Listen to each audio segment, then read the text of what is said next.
birth not Danish. I am Swedish by birth, and I took the plunge and moved to Denmark around 1995 the first time, and then I came back around 19 years ago, approximately. And my background is not in education whatsoever. I am one of those people that no teacher wanted at school, nor was I particularly interested in spending any time at school whatsoever. My main focus was to get out of education. And but then the life takes turns, and then suddenly you are back, and then you find some reasons to stay. And in my particular case, that was the connection with the Kaospilots. That's really what I found, that this is a good place for me. This is a place where I can thrive. In comparison with many others that do not necessarily do well at school, I actually did well. The problem was not cognitive, it was simply motivational. I couldn't really see any point in spending time in education whatsoever. And when I speak to my children today, I think I have to conclude that DNA means something. And that's sort of the basic learning I've had from all my kids. DNA means something. And what they have inherited is that lack of understanding of authority, discipline, and spending time of education. But I tell them that their life does not stop. Something happens afterwards, and eventually you will find the joy in it when you, as someone said here earlier, maybe don't lose out on curiosity, then perhaps the other things follow. Apart from running the Kaospilot, today I do have a few other things in academia, so I have something to compare with. I have 3 professorships, one in Brazil, one in Sweden, and one in Spain, and they span from art and to more an art university in Stockholm to more of a business school and finance school in Sao Paulo. So I have a few different things to compare with, and also in terms of educational platforms, philosophies, and approaches, and so forth. My main background was more in the startup community, which is a bit fitting to here. And I have worked a lot with strategy and organizational development before I joined Kaospilot. So I come from more the applied side of education more than anything, but when you spend enough time in working with education, you also pick up a few things along the way. So I'm opinionated about education, and I do think that I have some experiences on the topic.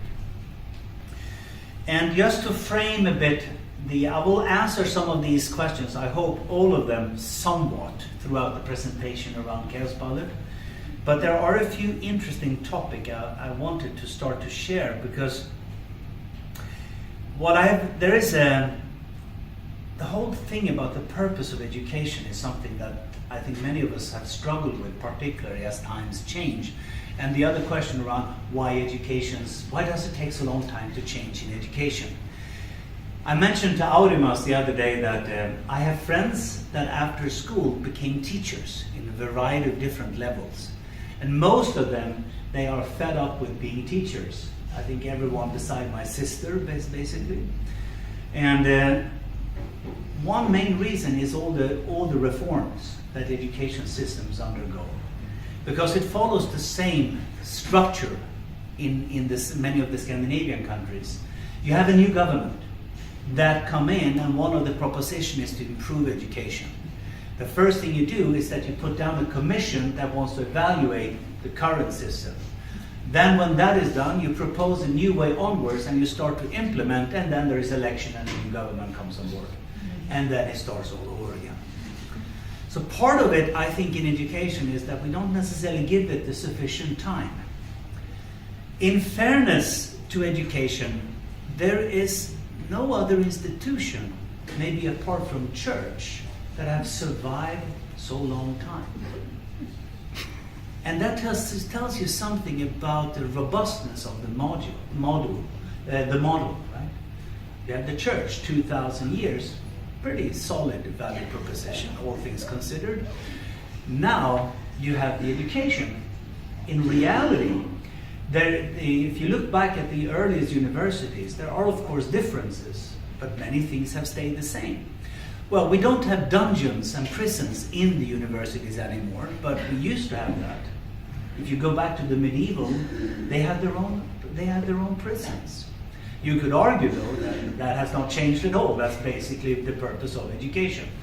I met once a Norwegian educational philosopher that have struggled with the question of the purpose of education throughout his life. And he said, eventually, I've landed on the idea that the purpose of education is to keep the children locked up so that the parents can contribute to the productivity of society. That is the main reason why we have it.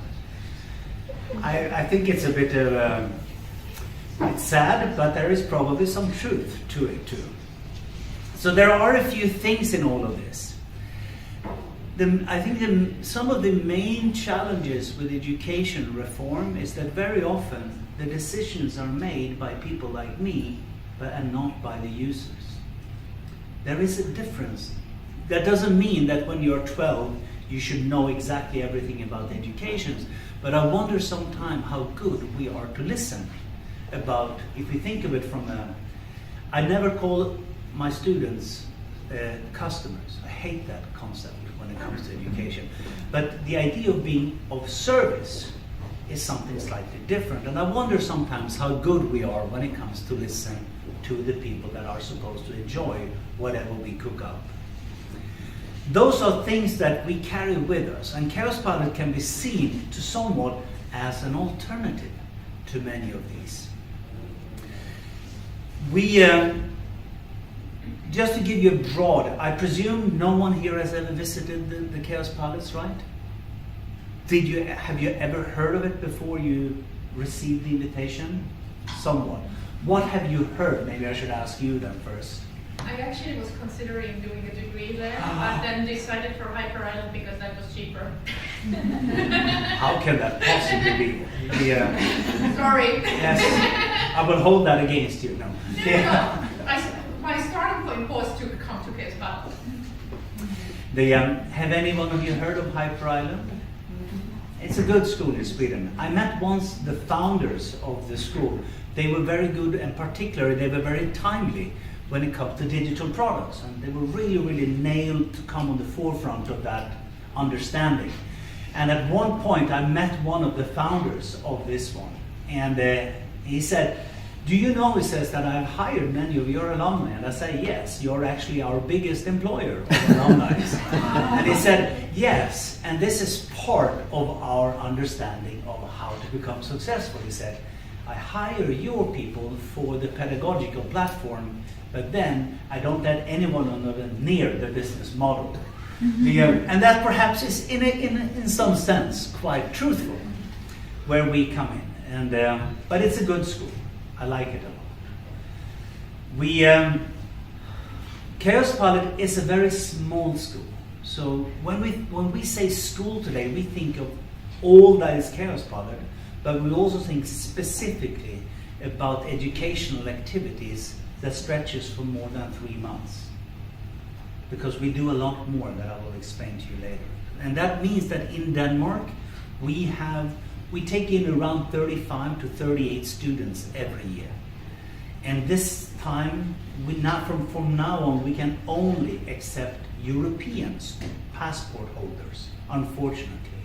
Historically, we could take in Japanese, South Africans, etc., but we are not allowed to do so anymore. And that has to do with the Danish foreign policy of some sort.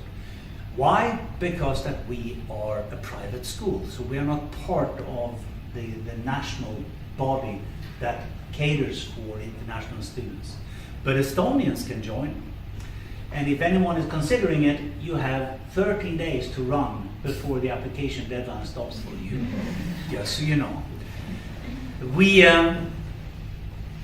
We, apart from having this program, which is in many ways our flagship program and what we are primarily known for, we do a number of other things. And maybe the most prominent things we do these days are shorter courses and programs, primarily for professionals.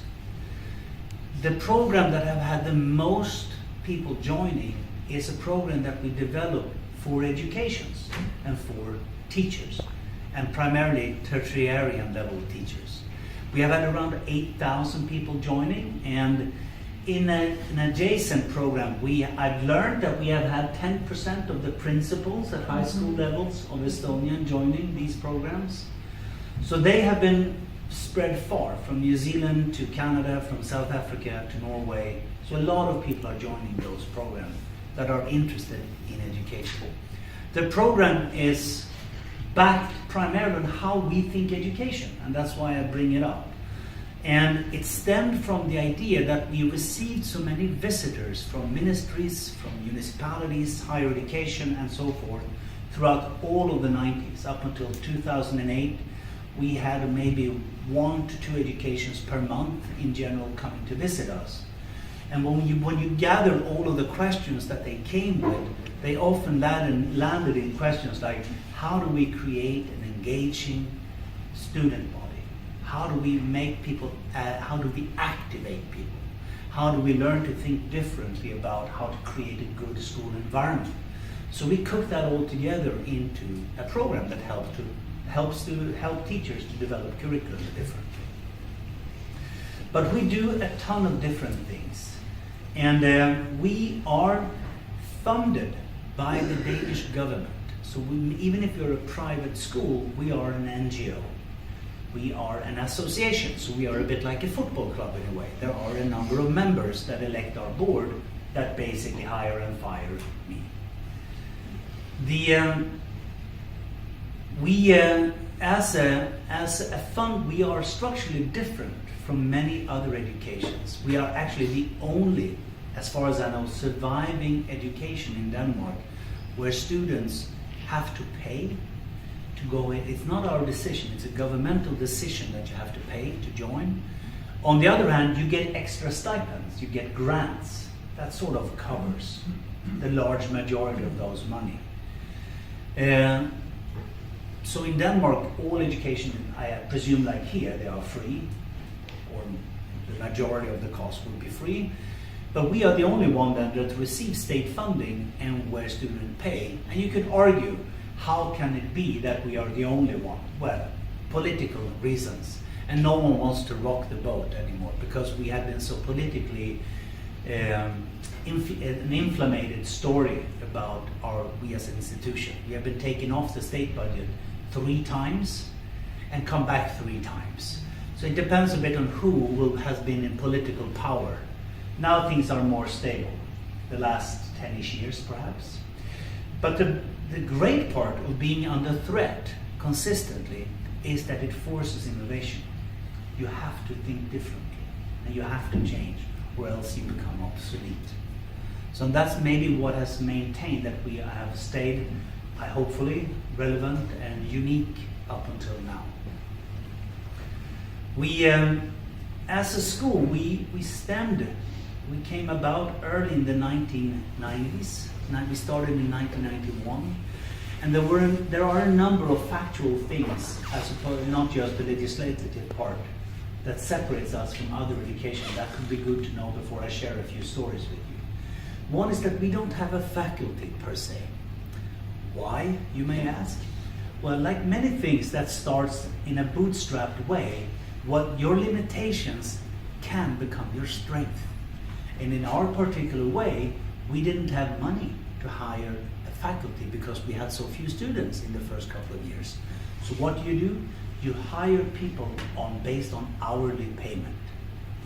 Over time, you refine that particular system, means that you have just-in-time teaching.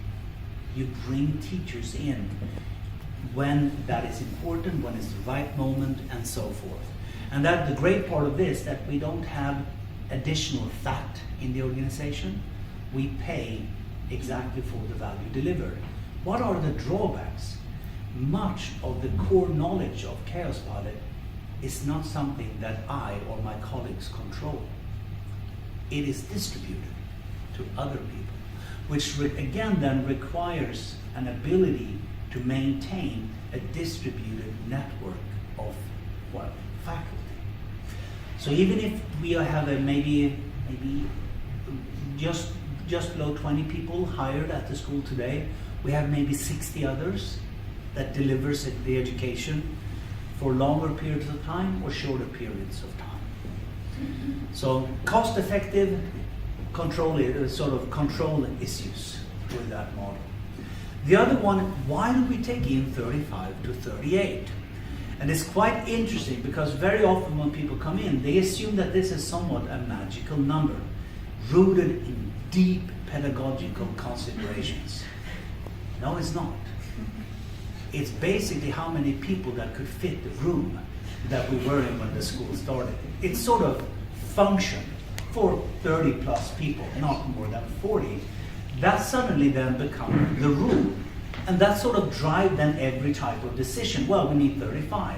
So today we are funded by the government for bringing 35 people in. If we take in 38, we only get for 35. But we have to take in 35. There is no pedagogical reason that 35 is a particularly good number to run an education. That's just how it became.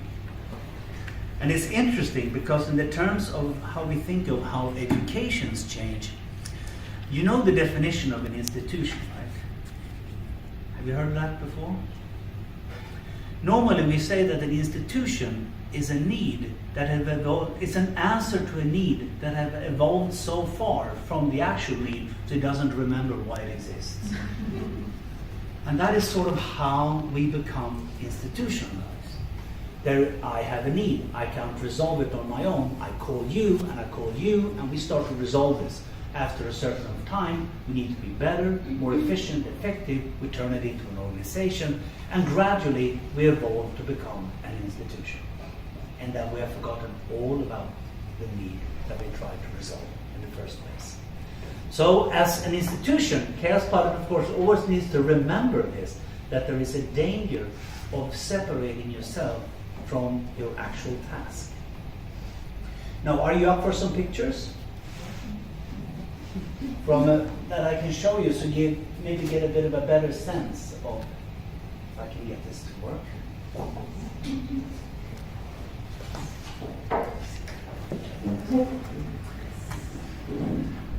I normally say that there is a prerequisite if you ever want to work as a principal at Kaospilot. You need to have the ability to speak for hours about nothing.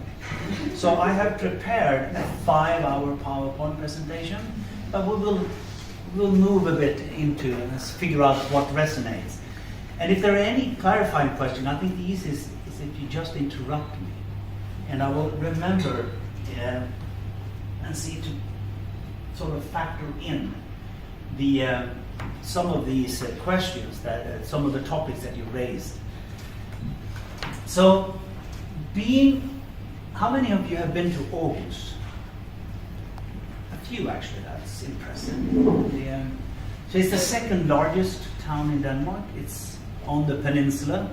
So it's basically north of Hamburg and you eventually end up in our town. It's around 300,000 inhabitants and it's basically a university town. The Aarhus University have in the excess of 40,000 students. The third largest education institution in Denmark, VIA, is also here with 15,000 students, but more spread out across Denmark. So I would argue somewhere around between a fifth and a sixth of the whole populations are students. So it really gives a particular vibe to the city. This is part of the old town, but this is where our school used to be situated. So we are situated just to the left in here. And we were there for almost 20 years, not fully 20 years. But the facilities were so deteriorated in the end, so we had to move. When it smelled like toilet in the whole school and people were sitting in jackets because it was so cold, that should have been there by the time you were there, Aurimas. And a constant construction around. Constant construction around, so we had to move at one point. The biggest problem with that is that old buildings have soul. They have a culture. It basically clings in the walls, and when you move to new buildings, you have to create that. So we moved into this. This had all what you could dream of in terms of facilities, but zero soul and no culture.